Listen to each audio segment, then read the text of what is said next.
সব ব্যাপারে একজনের করে দায়িত্ব সাজু রায়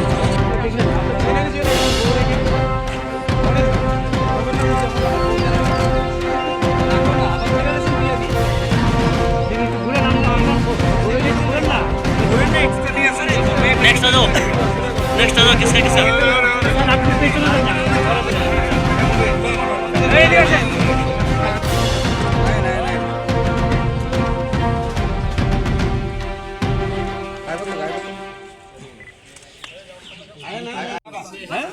আপনার কি হয়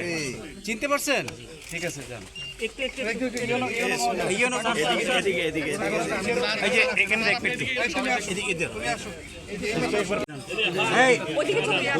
কি হয়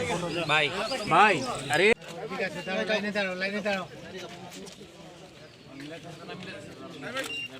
সাথে আজকে 1.5 বছর দেখা করবো খুব আনন্দের রাখতেছ আজকে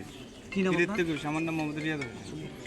কেন এসেছিলেন এখানে কিভাবে আসছিলাম একটা দালালের ফান্দবের কামড়ে আসছিলাম ঠিক আছে আমরা ইয়ে করতে পারিনি আমাদের বিএসএফ ধরছে বিএসএফ পর আমাদের 4 মাস জাল খাটার পরও আমাদেরকে 15 মাস হুমায়ুন আটকে রাখছে ঠিক আছে আমরা অনেক একটা ছিলাম আজকে আমাদের বাংলাদেশ প্রধানমন্ত্রী মতামত শেখ হাসিনা উনি আমাদের হাই কমিশনার স্যার আজকে আমাদেরকে বাংলাদেশে নিচ্ছে আমাদের কাছে খুব আনন্দ লাগতেছে ঠিক আনন্দ আর কিছু লাগতেছে কোন জায়গায় বাড়ি আপনার দালাল যে আসলে তারা কোন জায়গায় সিলেটের আছে আলাল করে একজন সংসদনগরে আর ইন্ডিয়ানের আছে 6-5 জন ওরে আমাদেরকে বিএসএফ এর দিকে নিয়ে ইয়া করে দিয়েছে আপনার বাড়ি কোন জায়গাতে আমাদের বাড়ি চাঁদপুরে কুমিল্লা চাঁদপুরে বাড়ি কত টাকা লাগে এরকম ভাবে আইতে আপনারা ওইখানে নেই আমরা আচ্ছা আমাদেরকে দালাল নিচ্ছে 20,000 টাকা মাথা পিছু আমরা সব খরচ মোট 20,000 টাকা নিচ্ছে দালাল নিচ্ছে কিসের জন্য আসছিলেন কাজের জন্য কাজ করব করে গার্মেন্টসে কাজ করব আমরা যা আছি সব গার্মেন্টস হবে দেখুন প্রথম কথা হচ্ছে আমার প্রথম দরকার হচ্ছে সচেতনতা তৈরি করা দুইটি দেশ আমাদের বৈধ ব্যবস্থা আছে যে কেউ পাসপোর্ট করে খুব সহজে ভিসা দিচ্ছে ঠিক ভিসা আমরা যেমন দেই ভারত সরকারও বাংলাদেশে ভিসা দিচ্ছে তো যেখানে আমার বৈধ প্রবেশের সুযোগ রয়েছে সেখানে আমি কেন অবৈধ পন্থা অবলম্বন করব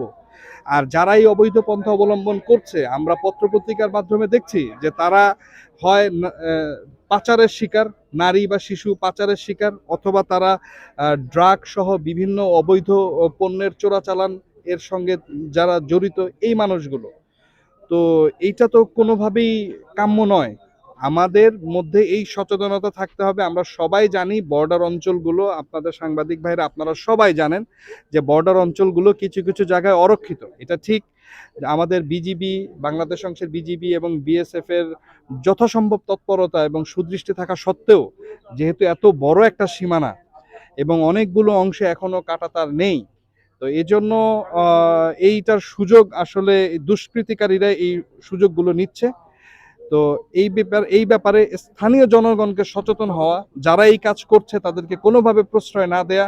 এবং তাদেরকে সামাজিকভাবে তাদেরকে দায়বদ্ধতার মধ্যে আনাটা জরুরি দুই অংশেই জরুরি বাংলাদেশ অংশও জরুরি এখানেও জরুরি আমরা জানি হর হামেশাই আপনারা খোঁজ নিলে শুনবেন যে সে বৈধভাবে বা অবৈধভাবে সে বাংলাদেশ থেকে ঘুরে আসছে বা অমুক ব্যক্তি সে এখানে এসে ঘুরে চলে গেছে আমি মনে করি এটা বন্ধ হওয়া উচিত দুই দেশের আইনের প্রতি দুই দেশের সকল নাগরিককে সমানভাবে শ্রদ্ধাশীল হওয়া উচিত বলে আমি মনে করি এই 12 জন কেন এসেছিল এখন পর্যন্ত এই 12 জনের এক্সাক্ট সংখ্যাটা আমাদের হাতে জানা নেই আমার কাছে সর্বশেষ যে ডাটা আমার কাছে ছিল সেই ডাটা অনুযায়ী প্রায় 250-র মতো তবে আমি এই 2 বছর এখানে আমার এই কর্মক্ষেত্রে আমি যতটুকু জেনেছি গড়ে আপনি সবসময় যে কোনো মোমেন্টে জেল এবং ডিটেনশন সেন্টার যদি কাউন্ট করেন জেল এবং সিকিউরিটি হোমসগুলোকে যদি আপনি বিবেচনায় আনেন তাহলে গড়ে আপনি 250 থেকে 300 মানুষ সবসময় আপনি পাবেন বাংলাদেশি যারা এখানে আছে কিছু জেল টাইম শেষ করে প্রক্রিয়া শেষ করে যারা চলে যাচ্ছে আবার নতুন করে কিছু মানুষ প্রতিনিয়তই ধরা পড়ছে আপনারা পত্রিকায় মিডিয়া যারা আছেন আপনারা একটা স্ট্যাটিস্টিক্স প্রকাশ করেন সবচেয়ে ভালো হয় যে আমি অনুরোধ রাখতে চাই আপনাদেরকে যে গত এক বছরে আপনার পত্রিকায় আপনি কতগুলো কেস দিয়েছেন যারা বাংলাদেশি হিসেবে যাদেরকে এখানে আটক করা হয়েছে এই বিষয়টি আসলে কারণ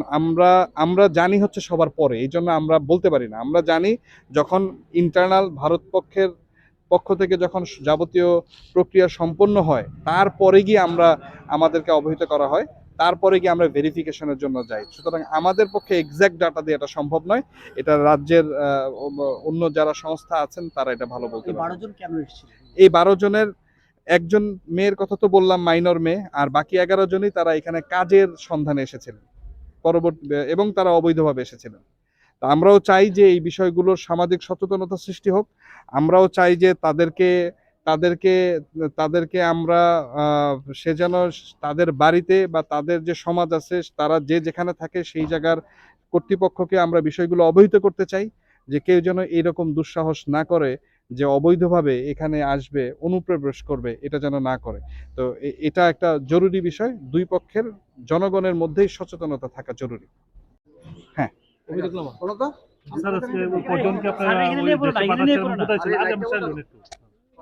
আচ্ছা, ধন্যবাদ আপনাকে, আপনাদের সকলকে আজকের এখানে উপস্থিত থাকার জন্য। আমরা চাই যে রিপ্যাট্রিয়েশন বা দেশে প্রত্যাবর্তনের যে কেসগুলো আমাদের সাথে আমরা করি প্রতিনিয়ত, আমরা চাই যে আমরা জনসম্পৃক্ততা আমরা চাই আপনাদের মাধ্যমে সকলে জানুক, সকলের মধ্যে সচেতনতা সৃষ্টি হোক। আমরা নিয়মিতই দেখি যে দুপাশ থেকেই, বাংলাদেশ থেকেও এখানে, আবার এখান থেকেও বাংলাদেশে এই এই এই এই বর্ডার দিয়ে অবৈধভাবে মানুষ অনেক ক্ষেত্রে যাতায়াত করেন এবং পরবর্তীতে আইন শৃঙ্খলা বাহিনীর হাতে আটক হন। তো এখানে আজকে আমরা যাদেরকে রিপ্যাট্রিয়েশন করতেছি, এই 12 জন আজকে বাংলাদেশি, যারা প্রত্যেকেই এই অবৈধভাবে তারা বাংলাদেশ থেকে ত্রিপুরাতে তারা প্রবেশ করে এবং আইন শৃঙ্খলা বাহিনীর হাতে আটক হয়। পরবর্তীতে তাদেরকে যে মহামান্য আদালত থেকে যে রায় দেয়া হয়, সেই রায়ের জেল টাইম শেষ হওয়ার পরেও 6 মাস থেকে 1 বছর পর্যন্ত অতিরিক্ত নার্সিংগড়ে যে ডিটেনশন সেন্টার আছে সেখানে তাদেরকে থাকতে হয়। এই লম্বা সময় ধরে আসলে তারা এই রাজ্যের সাহায্যে তারা থেকেছে। তাদের থাকা খাওয়ার ব্যবস্থা, এটা নিঃসন্দেহে একটা অনেক অনেক ধৈর্য এবং অনেক রিসোর্সের প্রয়োজন হয়। তো আমি সেজন্য রাজ্য সরকারকে অবশ্যই ধন্যবাদ জানাই। আবার একই সঙ্গে এটাও বলতে চাই যে এই সময়টা প্রায় যে 6 মাস থেকে 1 বছর, কিছু মানুষের ক্ষেত্রে 2 বছরও আছে যারা এখানে ওয়েটিংয়ে আছে, যারা এখনো নিজের দেশে ফেরত যেতে আগ্রহী, কিন্তু তারা নিজের দেশে সময় মতো যেতে পারছেন না। ক্লিয়ারেন্স সহ যাবতীয় প্রসেসটা আসলে একটু লম্বা। তো আমরা আমাদের রাজ্য সরকার এবং আমরা যথেষ্ট তৎপর থাকা সত্ত্বেও অনেক জটিলতার কারণে এই কাজগুলো করতে একটু বিলম্ব হয়ে যায়। তো আমরা চেষ্টা করছি যে দুই দেশের সরকার মিলে যে এই টাইমটাকে, এই লম্বা সময় যে একটা ওয়েটে থাকতে হয়, এটাকে কমিয়ে নিয়ে আসার। তো আজকে আমরা সেরকমই একটি আনন্দের দিন, যেদিন আমরা কিছু সংখ্যক 12 জনকে আমরা বাংলাদেশে ফেরত দিতে পারছি। এই 12 জনের মধ্যে একজন আছে মাইনর, একটি মেয়ে, যে কিনা 12 বছর বয়সে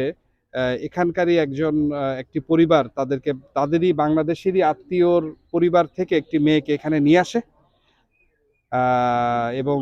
সেই বাড়িতে নিয়ে যাওয়ার পরে তখন সেই বাড়িতে তাকে 2 বছরের মতো থাকে এবং সেই মেয়েটা সেই বাসায় সে গৃহ নির্যাতনের শিকার হয়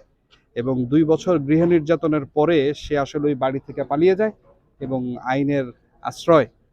কামনা করে এবং পরবর্তীতে তাকে একটি আশ্রমে এখানে রাখা হয় এবং সেই আশ্রমে আজকে প্রায় 6 বছর 2021 সাল থেকে সেই আশ্রমে ছিল। তো তার মানে প্রায় 3 বছর সেই আশ্রমে থাকার পরে আমরা তার যাবতীয় প্রক্রিয়া সম্পন্ন করার পরে আজকে আমরা তাদেরকে বাংলাদেশে হ্যান্ডওভার করছি। ওপারে তার মা দাঁড়িয়ে আছেন অধীর আগ্রহে নিজের মেয়েকে পাওয়ার জন্য। তো আমরাও আসলে এই রিপ্যাট্রিয়েশনের মাধ্যমে মানুষদেরকে তার নিজ শেকড়ে বা নিজ দেশে পৌঁছে দিতে পেরে আমরাও খুব গর্বিত। আমি ধন্যবাদ জ্ঞাপন করছি আমার দূতাবাসের আমার সহকর্মী, বিশেষ করে আমার পিছনে আছেন আমার প্রথম সচিব জনাব রেজাউল হক চৌধুরী এবং আমার প্রথম সচিব জনাব মোহাম্মদ আলামিন, যাদের ঐকান্তিক প্রচেষ্টায় আজকে এই রিপ্যাট্রিয়েশনের প্রক্রিয়া আমরা সফল করতে পেরেছি। ধন্যবাদ জানাচ্ছি রাজ্য সরকারকে, বিশেষ করে পলিটিক্যাল ডিপার্টমেন্ট সহ এবং এমইএ সহ সংশ্লিষ্ট সকল অথরিটিকে, যাদের ঐকান্তিক সাহায্যে আমরা আজকে এই রিপ্যাট্রিয়েশন সফলভাবে করতে পারছি। ধন্যবাদ আপনাদের।